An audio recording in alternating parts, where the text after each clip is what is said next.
Et bonjour les amis, voilà French Leon. Alors, mais c'est marrant parce que je vais te répéter la même chose que je t'ai dit hier. J'ai le t-shirt trempé, tu vois. Et juste parce que je viens de faire 16 minutes, 17 minutes en anglais. Et franchement, je me suis bien senti. Je suis désolé si les mecs, je vous fais pas sentir comme si vous êtes les premiers à qui je parle. J'ai pas envie qu'on se fâche, j'ai pas envie que vous pensiez que parce que je parle de ma chaîne anglaise en premier, chaque fois j'en parle un petit peu là ces derniers temps, c'est pas parce que vous m'intéressez pas les gars, au contraire. C'est parce que voilà, c'est juste ce qui vient de se passer dans ma vie, donc après je pourrais arranger le truc, je pourrais faire justement parler en français en premier, faire ma vidéo en français en premier et faire l'anglaise en deuxième position, hein, pourquoi pas, comme ça au moins vous vous sentirez moins un peu dénigré. Mais moi je vais t'expliquer pourquoi je fais ça aussi, pourquoi je le fais. Parce que justement je suis beaucoup plus à l'aise à parler dans ma langue maternelle et donc en ce moment voilà je me sens beaucoup mieux, même si malgré tout comme je sais j'ai pas envie d'avoir l'air trop intello sur les bords, donc je mets pas mes lunettes et je vois pas super bien. En fait, j'y vois que dalle. Au moins, j'ai la chance d'avoir une caméra, un appareil photo. Bon, à l'heure actuelle, si tu as un smartphone, de toute façon, c'est comme ça que ça se passe. Mais au moins, je peux me voir à l'écran, tu vois. Alors que des fois, si tu peux avoir, on va dire, un réflexe, donc une bonne caméra, un bon appareil photo qui a déjà quelques années et qui va pas avoir en fait ce flipping screen en fait, qui va pas avoir cet écran qui se retourne et donc du coup tu pourrais pas te voir. Alors que là quand même je me vois, mais je me vois complètement trop. Bon allez, fini de parler de ça. Je voulais en fait vous parler aujourd'hui et en fait ça me permet un peu de me remettre à niveau par rapport à ce que j'ai pas pu faire en anglais. Donc maintenant je sais ce que je vais pas être capable aussi de faire en français parce que j'ai envie de parler un peu plus ou moins de la même chose. Donc, une fois de plus, c'est le quatrième jour que je vous promets que je vais vous parler de mon idée, que j'appelle mon idée à $1 000 000, même si j'ai beaucoup d'idées à $1 000 000 qui n'ont jamais vu le jour, et même si j'ai pas fait $1 ou investi $1 dans n'importe quelle idée que j'ai eue depuis 20 ans. Donc voilà, mon idée à $1 000 000, c'était donc créer cette communauté en fait, de youtubeurs qui pourrait commencer par être un site internet. Et pourquoi je l'appelle l'idée à $1 000 000, c'est parce que c'est pas l'argent que je pourrais en faire, c'est pas ça, c'est l'argent que ça me coûterait pour commencer un tel projet. Parce que donc il faudrait que je paye des programmeurs, des développeurs, etc. Pour développer ce site internet et donc ça demanderait beaucoup de moyens parce que c'est un truc qui aurait donc chacun on voit tous notre profil et compagnie. De toute façon je vais en parler mieux la prochaine fois. Et cette fois-ci je vais le faire vraiment. Mais là je vais essayer de me tenir à ce dont j'ai parlé juste dans ma vidéo en anglais. Donc, je voulais parler en fait des petits youtubeurs. À nouveau je voulais en parler parce que le truc c'est que et je commence à délirer là-dessus, mais donc comme je parlais un peu hier en fait, il y a 90% des gros youtubeurs qui prennent en fait non, qu'est-ce que j'ai dit? Il y a 3% en fait des youtubeurs sur toute la plateforme de YouTube qui prennent 90% des vues, voilà. Et quand on entend ça, ça fait un peu flipper quand on est un petit youtubeur, qu'on commence à peine sur YouTube. Je me répète un peu entre YouTube, YouTuber et compagnie, mais quel mot je vais utiliser à la place. Et que on a envie de faire sa petite place, ou faire sa place, ou faire juste se faire une place sur YouTube, voilà. Parce que 3% donc prennent 90% des vues, c'est pas des informations non plus que j'ai vérifiées absolument, mais je fais confiance à plus ou moins au site internet dans lequel je l'ai lu, voilà. Qu'est-ce que ça veut dire? Ça veut dire que 90% du reste des youtubeurs, et quand je parle des youtubeurs, je parle pas de ceux qui voient le contenu, ceux qui créent du contenu, voilà. Hein. Donc les 90%, les 97% vont se partager, et se partagent en ce moment 10% des vues, voilà. Donc on va admettre que, donc admettons qu'il y ait 5 milliards de vues, ça je connais pas bien mes chiffres, il faudrait que je les connaisse. En fait, il faudrait que je me renseigne. Donc, s'il y a 1 milliard de vues par jour, donc 900 millions de vues vont être donc empochés par les 3% des youtubeurs, voilà, les plus gros youtubeurs avec des millions et des millions de subscripteurs, d'abonnés, hein, et donc nous, les millions qui restent, on va seulement pouvoir être vus on va seulement choper 100 millions de vues. Donc t'imagines si tu as 10 millions de youtubeurs qui chopent, on va dire, 100 millions de vues, ça va nous faire 10 vues en moyenne. Et moi, plus ou moins, c'est ce que je fais en ce moment. Même pas, parce que sur ma chaîne française, là, j'ai même pas... j'ai 7 abonnés en ce moment, et j'ai seulement 1 ou 2 vues, et c'est ça qui me permet justement d'être à l'aise. En fait, pas vraiment d'être à l'aise, parce que des fois, je suis pas non plus complètement à l'aise. Et ça me permet de parler sans honte, et sans problème vraiment de tout ce que je veux. Voilà. Quand tu dois parler à un public, ça petit à petit, je veux dire, c'est bien fait, le système est bien fait quand même. Ça, c'est le système c'est un système naturel aussi, j'imagine. Hein. Je voulais dire la sélection naturelle. On va dire le progrès, c'est quelque chose, bon, voilà, la croissance, l'accroissement naturel. Bon, voilà, on commence petit, on n'est pas très à l'aise, bon, on ne fait pas des trucs très performants, et petit à petit, on s'améliore. Et puis petit à petit, on va être vu par de plus en plus de gens, et donc on va arriver à un niveau d'expertise de plus en plus développé, et on va à la fois toucher beaucoup plus de gens. Donc après, ça va faire que quand on va être vu par, mettons, 100 000 personnes, bah, à ce moment-là, on sera complètement à l'aise. On fera des vidéos qui seront de qualité. Bon, je parle de moi, mais enfin, je parle pas... Non, justement, je parle pas spécifiquement de moi, ça pourrait être n'importe qui. Toujours est-il que ce que je voulais dire aujourd'hui, c'est que, donc, pourquoi je crée cette communauté de youtubeurs. Ben, c'est très simple, en fait, je veux pas, c'est pas pour justement avoir $1 million ou 2 millions de dollars ou 100 000 dollars ou quoi que ce soit. C'est pas, le but du jeu, c'est pas ça. Le but, c'est qu'on s'entraide. Voilà, qu'on s'entraide. Parce que je regarde un peu des sites internet, des outils en fait, des softwares, des logiciels, etc. Qui ont pour but d'aider les petits youtubeurs à devenir grands, voilà, à devenir... à développer leur business. Bon, souvent c'est des arnaques déjà, t'as des trucs, c'est des... En fait, tu payes tel logiciel, tel site internet, donc souvent c'est par subscription par mois. Donc, tu vas payer un abonnement, voilà, mensuel, qui est relativement cher en général. Soit il va utiliser un robot, soit il va utiliser tel ou tel système pour que tu reçoives des vues, qui sont des fausses vues en fait. Alors même si te dit ce sont des vraies vues, donc ça va être des fausses vues qui ont été faites par des mecs ou des robots qui ont été cliqués depuis tel ou tel pays en Asie ou quoi ou qu'est-ce. Et donc après 1 mois ou 2 mois, les vues vont disparaître, ou ça va te générer aucun vrai engagement. Ce qu'il faut, c'est créer de l'engagement avec ton contenu de qualité. Donc tout ça, c'est de la merde, d'accord? Donc ça, faut pas tomber dans le panneau.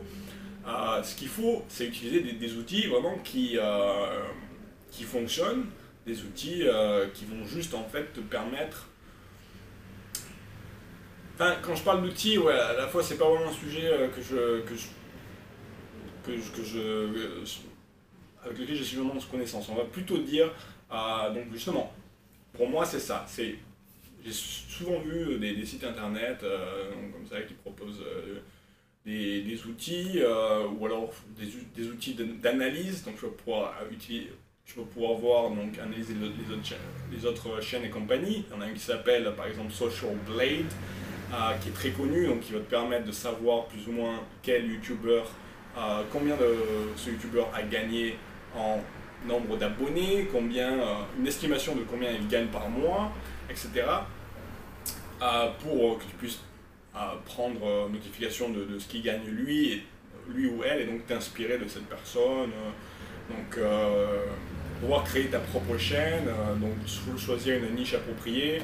Enfin voilà, ça c'est le genre d'outil justement qui va te servir d'une manière plus éthique d'arriver à ton but, de te développer en tant que youtubeur.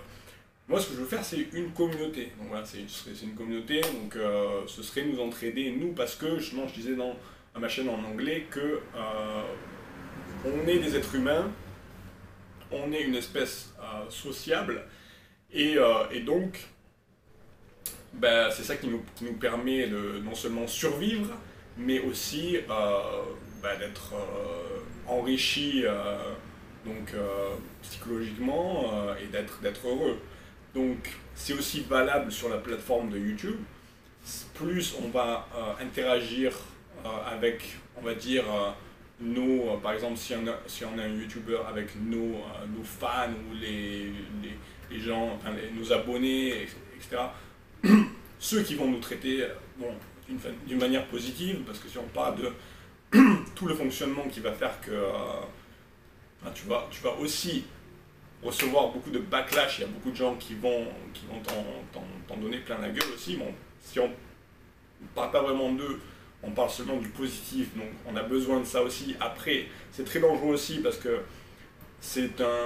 donc tout ça c'est de la dopamine en fait qu'on reçoit, et après on va justement rechercher seulement, que ce soit sur Facebook, sur Instagram, sur YouTube, etc. etc., etc.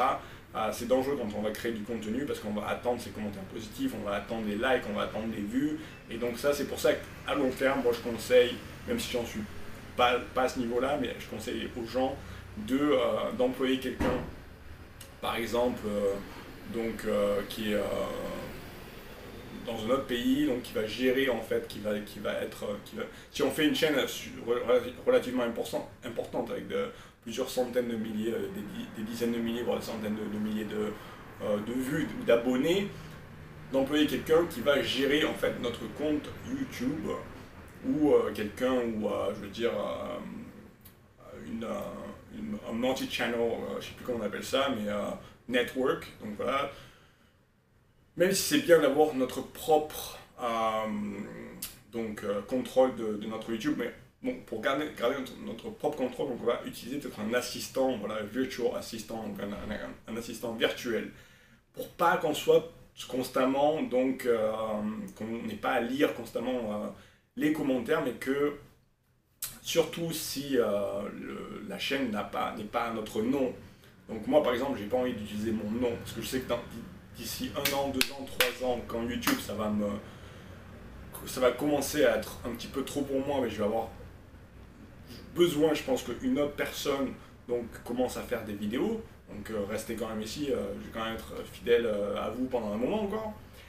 Et donc c'est pour ça que je pense qu'il faut utiliser, par exemple, j'ai envie d'appeler ma chaîne, par exemple, Epic Media, ou Apt Media, ou Apt Creator, un truc comme ça.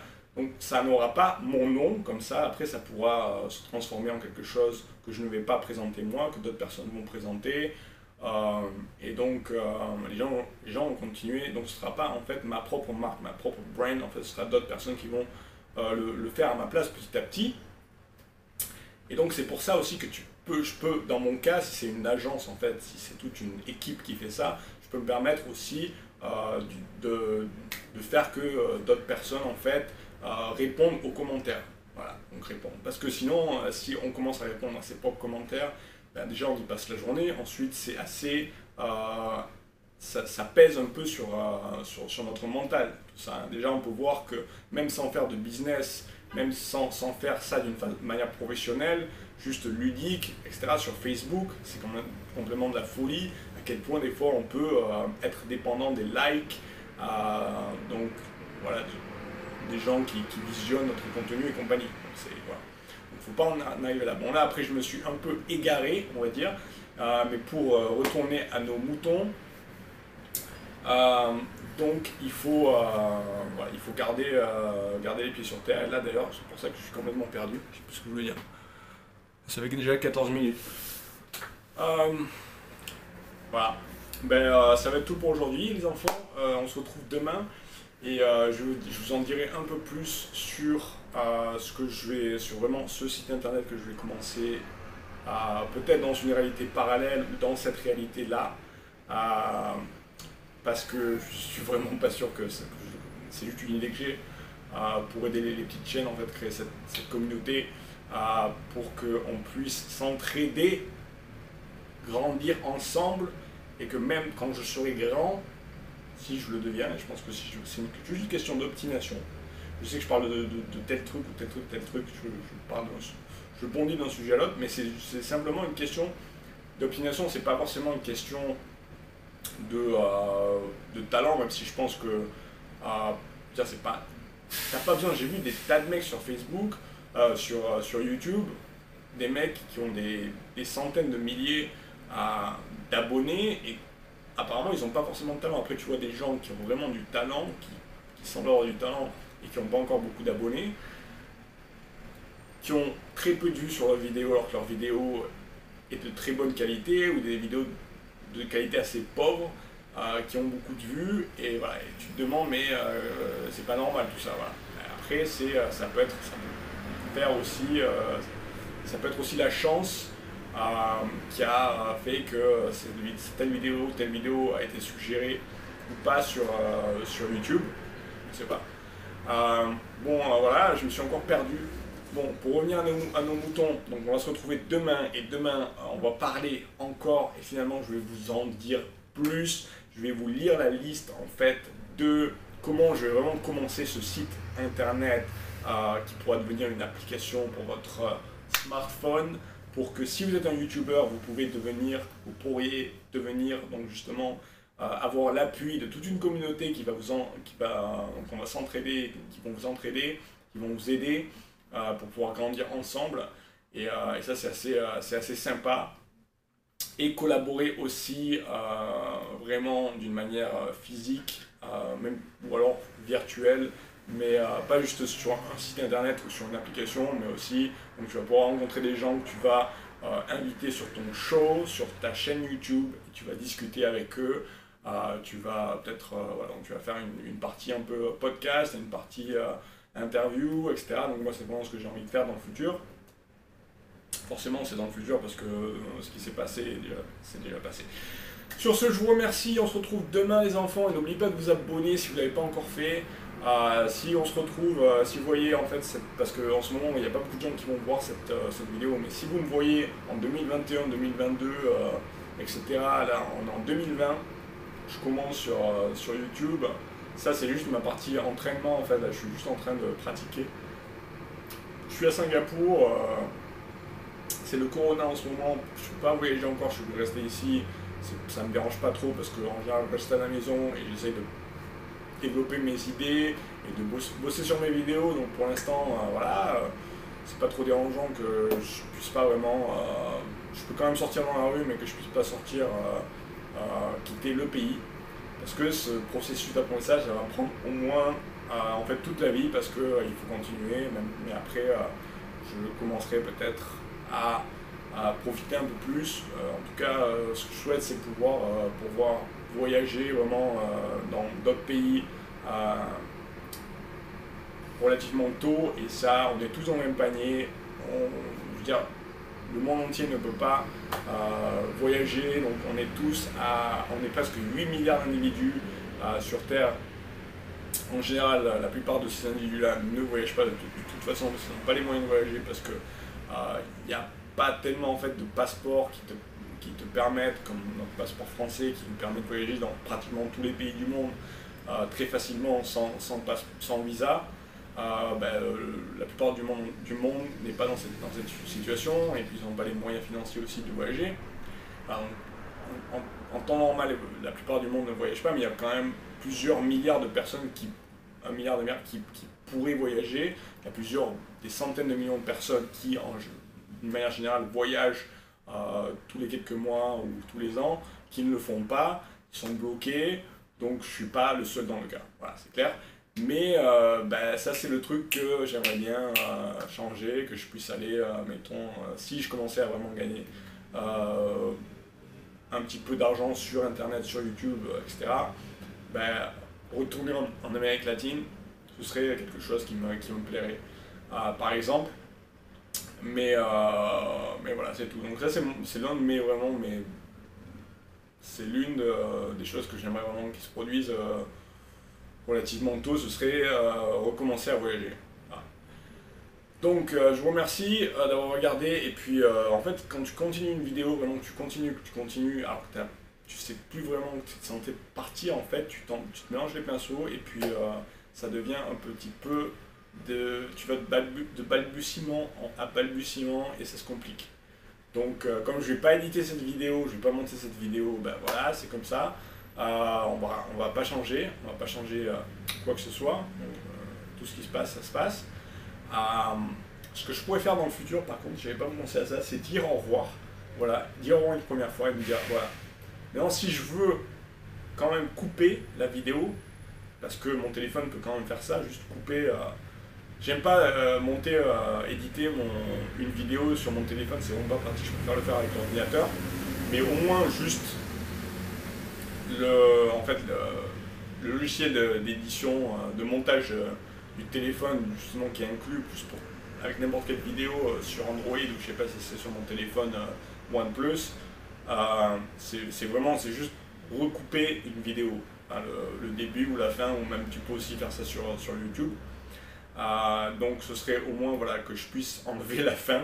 Et là je vais continuer. Donc c'est un bon truc à savoir pour le futur. Je vais peut-être dire au revoir une première fois, et puis après, ah boum, ah ça y est, en fait j'avais d'autres choses à dire donc je l'ai dit. Mais si vraiment je m'aperçois de tout ce que j'ai dit à la fin c'est de la merde, je pourrais toujours le couper. Quand je ferai le montage final, c'est vraiment un montage super simple à faire ça. Mais là, comme j'ai pas vraiment dit au revoir plus tôt, je vais tout mettre dedans. Voilà. C'est comme ça.